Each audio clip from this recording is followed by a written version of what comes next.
Hi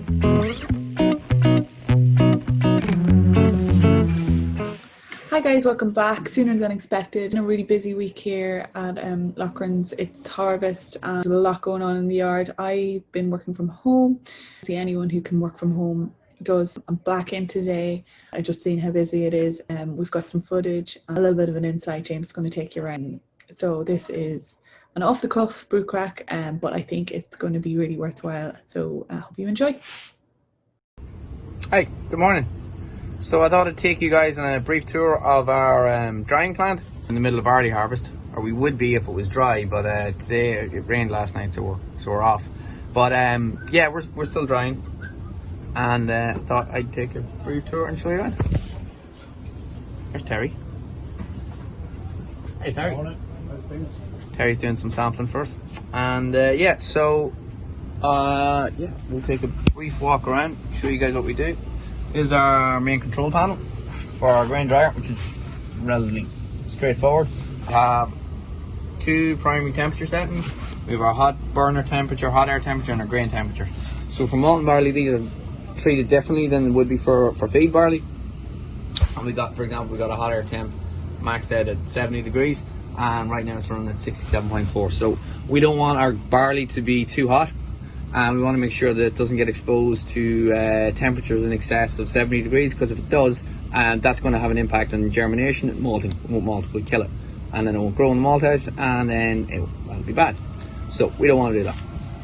Instead, we keep our temperatures nice and low and slow. So we dry our grain for malting really low temps, max 70. And right now the grain temperature itself is 45. So the temperature of the grain, the temperature of the air going onto the grain is 67, 68. The temperature of the grain itself is 45. That's good. It's exactly where we want it to be. So there are two primary settings, and then the other setting that we use is our discharge speed. So that's the rate at which the grain passes through the dryer. And our discharge speed this morning is set at 2. It's fine. Means we're probably doing about 10, 12 tons an hour, which is bang on target for us. We don't have the scale or the equipment to do huge 200-300 ton an hour batches or volumes. We're relatively small in the scheme of things, but what we do, we try and do it right. So this is the control room. I'm going to take you outside and show you what's out there. Yeah, so just in terms of what we're looking at,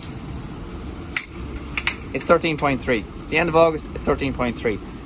This weather is not being nice. It's pretty cold, so we got a lot of work to do to bring those air temperatures up, and we got a lot of work to do to bring those air temperatures up to 67. So to do that, we burn diesel. And we do that here. So this is where we heat the air to generate to dry the grain. I should start back here. Volvo 90M, Volvo 90H feeds the grain intake, so that carries the grain to the dryer, tips it in.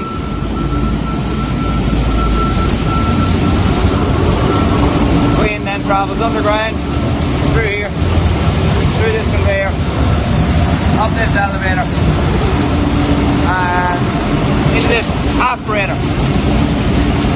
So here, we blow air across the grain to take out any fines, any dust, any small bits and pieces. The grain then drops down. The grain drops down through the aspirator, back up through the elevator, all the way top.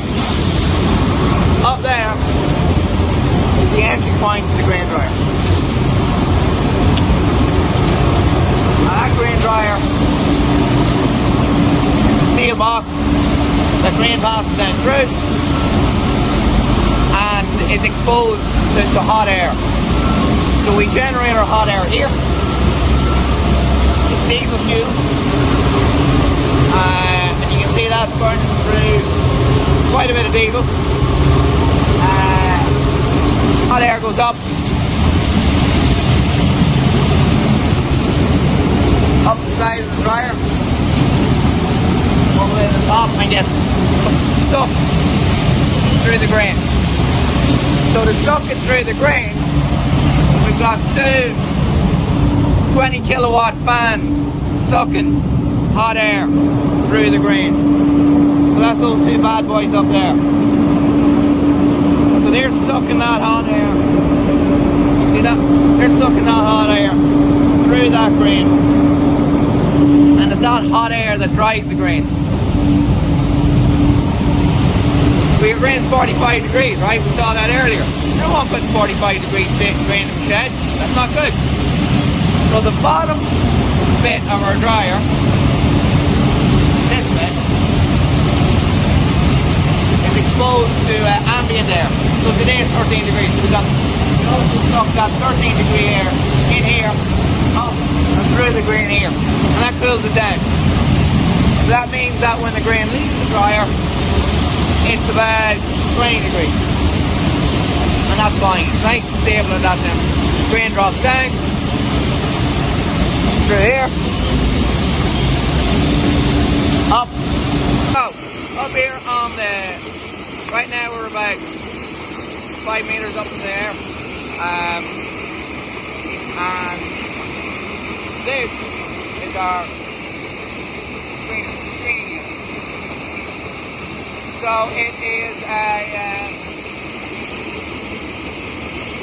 this unit was installed quite a few years ago. It's a bit old, but it's relatively simple technology. Things haven't changed very much. And really it works with the concept of shaking the barley over different size screens to separate it out.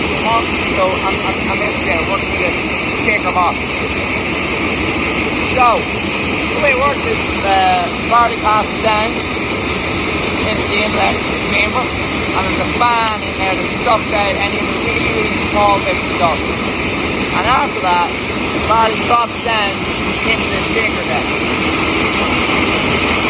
So you can see, this is our dry barley, and it's after you halfway, it's fine to put now, and then it drops down into the shaker deck. So, let's go take a look and see the next.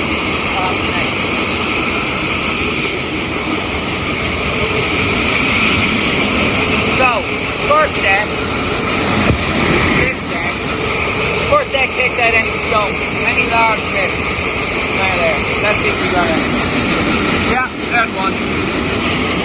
So, first deck takes out stone. We don't want stone. Stones are bad. They're bad for any mills, they're bad for any all guys, they're bad for conveyors. We don't want stone. So, they come out first. Then, passes through the neck. To take out any straw. So, this deck vibrates across and it takes out any straw. So here we go.